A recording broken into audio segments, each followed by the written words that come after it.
네, 오늘 함께 은혜 받으실 하나님의 말씀은 마태복음 4장 1절부터 4절까지 말씀입니다. 오늘 함께 은혜 받으실 하나님의 말씀은 마태복음 4장 1절부터 4절까지 말씀입니다. 다 찾으신 줄 알고 크게 한 목소리로 합독하시겠습니다. 시작. 그때에 예수께서 성령에게 이끌리어 마귀에게 시험을 받으러 광야로 가사 40일을 밤낮으로 금식하신 후에 줄이신지라. 시험하는 자가 예수께 나와서 이르되 내가 만일 하나님의 아들이어든 명하여 이 돌들로 떡덩이가 되게 하라. 예수께서 대답하여 이르시되 기록되었으되 사람이 떡으로만 살 것이 아니요 하나님의 입으로부터 나오는 모든 말씀으로 살 것이라 하였느니라 하시니.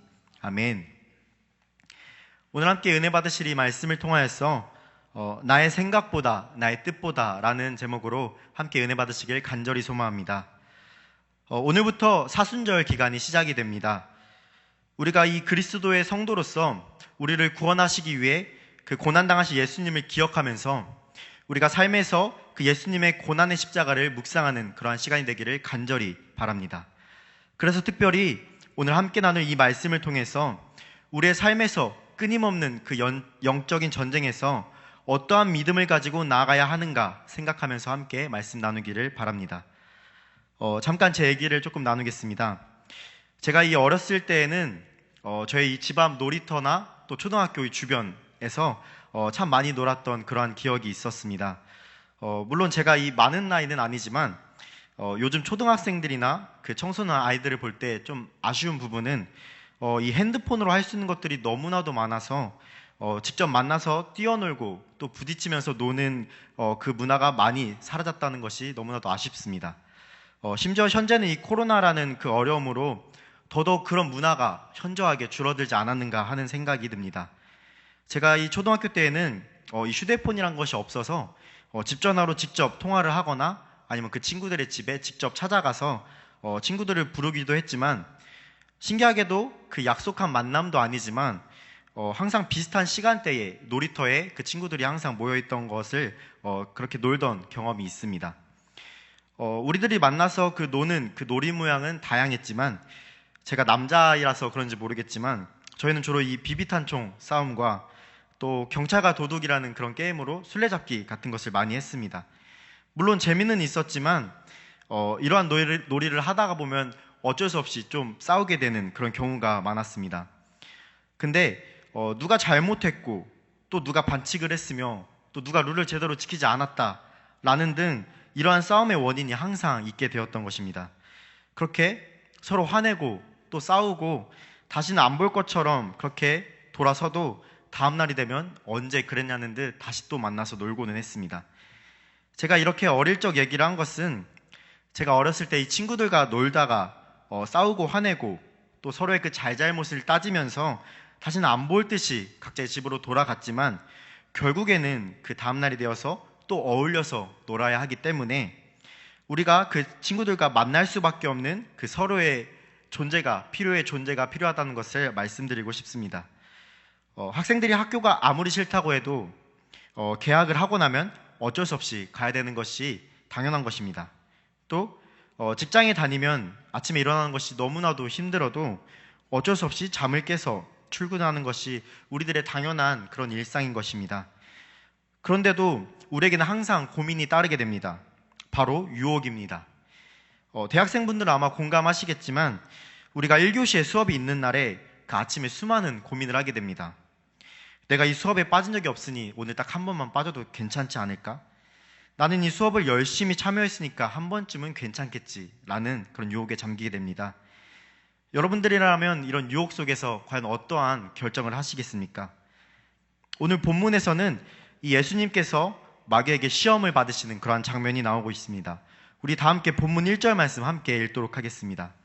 본문 1절 말씀입니다. 시작. 그때에 예수께서 성령에게 이끌리어 마귀에게 시험을 받으러 광야로 가사. 아멘. 이 말씀에서 예수님께서는 시험을 받으러 광야로 가시는 그런 장면이 나오고 있습니다. 그런데 이 시험을 마귀에게 이끌려 간다고 오늘 말씀에 기록을 하고 있습니다. 이것은 예수님께서 하늘과 땅에 있는 그 모든 피조물에게 예수님의 위치, 즉 모든 만물의 왕이신 것을 보여주기 위하여서 시험을 받으시게 된 것입니다. 그런데 중요한 것은 이 시험을 받으시는 예수님의 상태가 온전하시지 않는 그런 상태라는 것을 알 수 있습니다. 본문 2절 말씀입니다.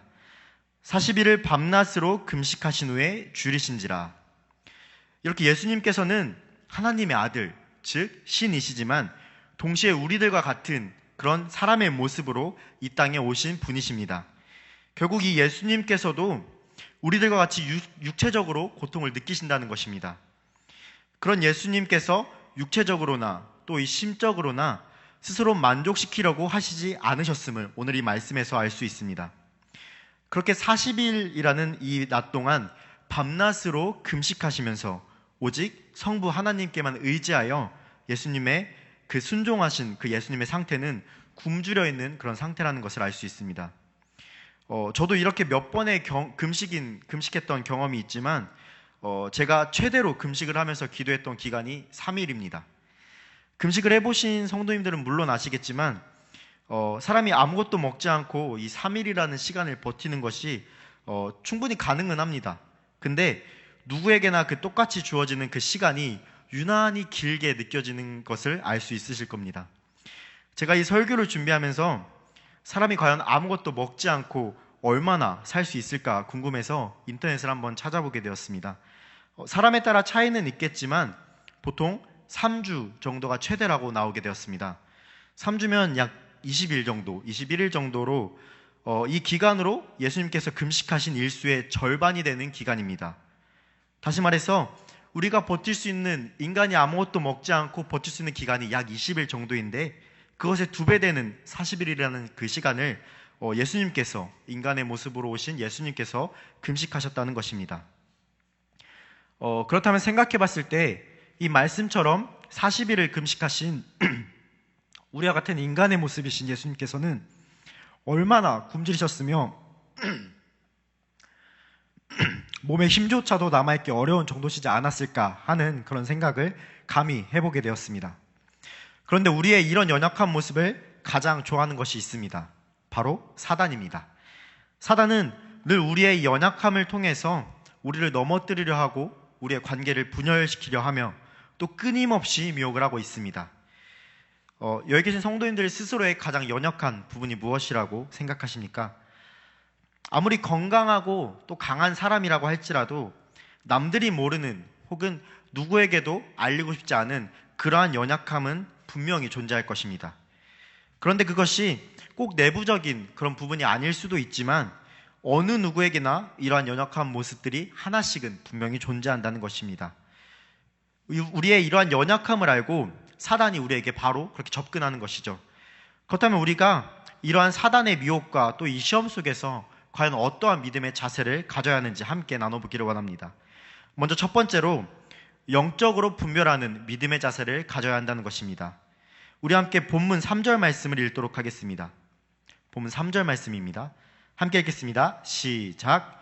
시험하는 자가 예수께 나와서 이르되 내가 만일 하나님의 아들이거든 명하여 이 돌들로 떡덩이가 되게 하라. 이 말씀에서는 이 사단 마귀가 예수님을 시험하고 있음을 알 수가 있습니다. 사단이 예수님께 이렇게 말하고 있습니다. 당신은 하나님의 아들이지 않습니까? 그렇다면 당신도 신인데 이 앞에 있는 이 돌들로 한번 떡으로 바꿔 드셔보세요. 이렇게 말하고 있다는 것입니다. 예수님께서는 하나님의 아들로 우리를 구원하려 이 땅에 오신 분이심을 알 수 있습니다. 하지만 동시에 우리들과 같이 육신의 고통을 느끼시는 인간이십니다. 앞서 말씀드렸지만 인간이 아무것도 먹지 않고 살 수 있는 기간이 약 20일 정도라고 했을 때 예수님께서는 40일을 금식하셔서 가장 굶주리셨으며 또 가장 육신이 연약한 때라는 것입니다. 마귀는 이렇게 늘 우리를 시험하고 또 우리의 가장 연약한 부분을 알고 우리를 이렇게 넘어뜨리려 하고 있습니다. 우리가 이러한 상황에 늘 분별해야 한다는 것입니다. 성경에서는 우리를 이렇게 미혹하고 있는 또 이렇게 시험하고 있는 그 사단의 모습을 이렇게 표현하고 있습니다. 베드로전서 5장 8절 말씀입니다. 이 말씀도 우리 함께 읽도록 하겠습니다. 시작. 근신하라 깨어라 너희 대적 마귀가 우는 사자같이 두루다니며 삼킬 자를 찾나니. 아멘. 이처럼 이 사단 마귀는 우는 사자와 같다고 말씀에서 표현하고 있습니다. 이 비유적인 표현은 사단 마귀가 거칠으면서 또 사나운 야수와 같기 때문에 이렇게 표현을 하고 있습니다. 우리는 그리스도의 부름을 받은 성도들입니다. 할렐루야. 우리 삶에서 얼마나 많은 그러한 미혹과 또 그러한 시험들이 우리 앞에 닥치겠습니까? 그럴 때마다 우리는 주저앉고 또 넘어지는 것이 아니라 우리가 영적으로 분별하여서 또 무장되어서 우리는 그 영적인 싸움을 싸워서 승리해야 한다는 것입니다. 그런데 우리가 더 분별해야 하는 것이 있습니다. 함께 읽은 3절 말씀에서 우리가 주목해야 하는 그 문장은 사단이 예수님께 돌들을 떡덩이로 바꾸라 하는 문장입니다. 그런데 이 앞 구절에 한번 주목을 해보시기 바랍니다. 시험하는 자가 예수께 나와서 이르되 네가 만일 하나님의 아들이거든. 사단은 예수님께서 성부 하나님의 아들이심을 이미 알고 있다는 것입니다. 또 이미 알고선 그 예수님을 미혹을 하고 있다는 것입니다. 이렇게 예수님께 접근한 사단은 오늘날 우리에게도 동일하게 역사하고 또 미혹하고 접근하고 있습니다. 당신은 교회 잘 다니고 또 예수님 잘 믿는 사람인 거 내가 알고 있습니다. 당신이 이러한 부정한 일을 한번 한다고 해서 하나님의 성도가 안 되는 것이 아니니까 한번 해보십시오. 괜찮습니다. 사랑하는 성도 여러분, 우리의 삶은 우리가 이 살아가는 과정도 너무나도 중요하지만 매 삶에서 주어지는 그 결실 또한 중요한 줄 믿습니다. 딱 한 번만, 2번만 하는 그러한 마음에 어쩌면 계속해서 우리의 이러한 연약한 모습을 통해서 사단이 끊임없이 우리를 시험하고 있는 줄 생각이 됩니다. 한 번의 그 어려움이 아니라 계속해서 영적으로 분별하여서 그리스도 예수 안에서 승리하는 성도님들이 다 되시기를 간절히 소망합니다. 두 번째로는 하나님의 말씀을 의지하는 믿음의 자세를 가져야 한다는 것입니다. 하나님의 말씀을 의지하는 믿음의 자세를 가져야 합니다. 말씀은 본문 4절 말씀입니다. 우리 마지막으로 함께 읽도록 하겠습니다. 본문 4절 말씀입니다. 시작. 예수께서 대답하여 이르시되 기록되었으되 사람이 떡으로만 살 것이 아니요 하나님의 입으로부터 나오는 모든 말씀으로 살 것이라 하였느니라 하시니. 아멘. 이 사단마귀의 계략은 지금 어느 때보다 굶주려 있고 또 연약해져 있는 그 예수님을 철저하게 또 그 연약한 인간의 모습으로 만들어버리려는 그런 생각을 갖고 있습니다. 예수님께서 인간이시기 때문에 그 배고픔과 또 굶주림 앞에 다른 인간들과 같이 고통을 당할 것이라고 사단은 생각하고 있었다는 것입니다. 그래서 배고픔을 참지 못하고 끝내 예수님께서 이 돌을 떡으로 만들어버린다면 바로 사단이 승리를 하게 되는 것입니다. 그런데 사랑하는 성도 여러분, 예수님께서는 누구보다 우리 그 성부 하나님의 말씀을 의지하셨던 분이십니다. 사람이 떡으로만 살 것이 아니요 하나님의 입으로부터 나오는 모든 말씀으로 살 것이라 하였느니라. 예수님은 이 하나님의 말씀으로 깨어 있으셨으며 또 누구보다도 그 말씀을 의지하셨던 분임을 우리 이 말씀을 통해서 알 수 있습니다. 세상에서는 그 많은 사람들이 이 문제 해결을 위해서라면 어떤 방법, 그 모든 방법을 정당화하려고 하기 일쑤입니다. 그런데 이 어떠한 수단이든 문제가 해결이 된다면 세상과 타협을 해서라도 그 문제를 분명히 해결하려고 할 것입니다. 그런데 이러한 모습들의 결과가 어떻든 그 결과에 대해서 자랑할 것은 바로 세상에 속한 것입니다.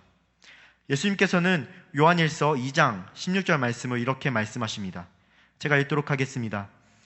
이는 세상에 있는 모든 것이 육신의 정욕과 안목의 정욕과 이생의 자랑이니 다 아버지께로부터 온 것이 아니오 세상으로부터 온 것이라. 아멘.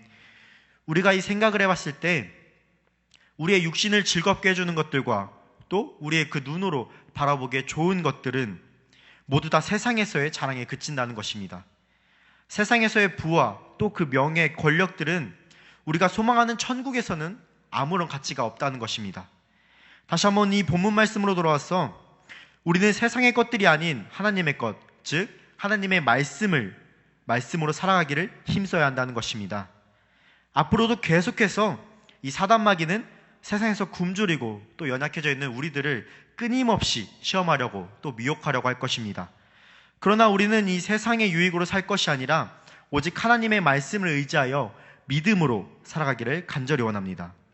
우리의 이 삶을 통하여 역사하시면서 또 나의 생각과 나의 뜻이 아닌 그 하나님의 말씀을 의지하여 그 인도하심을 따라가려 애쓰시기를 간절히 바랍니다. 말씀을 맺겠습니다. 오늘부터 시작되는 이 사순절 기간을 통해서 우리가 삶에서 하나님의 말씀을 통해 예수님의 그 고난의 십자가를 더욱더 묵상하고 기억하기를 간절히 바랍니다. 또한 아직까지도 계속되고 있는 이 코로나의 어려움과 또 현재 러시아와 우크라이나의 그 급박한 상황에서도 우리의 기도가 더욱더 끊어지지 않고 계속되기를 간절히 바랍니다. 오직 우리가 의지해야 할 것은 저 세상 것들이 아니라 하나님의 말씀인 줄 믿습니다. 계속해서 우리가 이 말씀을 붙들고 늘 기억하고 또 묵상하면서 하나님께 붙들리시는 우리 세종생교회 성도님들 다 되시기를 간절히 소망합니다. 기도하겠습니다.